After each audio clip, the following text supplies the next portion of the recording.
Feeling mo ba paminsan, mas matalino ka sa boss mo? Nakakapikon paminsan yun di ba? Kasi parang feeling mo, bakit ganon? Yung boss ko, binabayaran, sana akin na lang yung bayad niya. Kasi parang ako rin naman yung gumagawa ng on the ground, ako rin naman yung gumagawa ng mga bagay-bagay, and I have found out or maybe figured out na mas matalino or mas magaling ako sa aking boss. May point, di ba? Valid. Pero ito ang suggestion ko sa'yo, pakinggan mo muna to. Kasi baka mamaya, kaya mo naiisip yan kasi ang nakikita mo lamang yung perspective ng on the ground.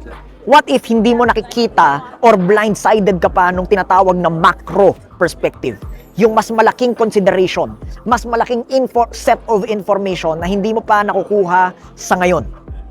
Baka mamaya, hindi naman dahil mas magaling ka sa boss mo, and I want you to be very careful about it, baka lang mamaya, meron kang hindi nakikita ng boss mo, kaya magkaiba kayo ng perspective, or magkaiba kayo ng opinion, or magkaiba kayo ng tingin sa isang bagay.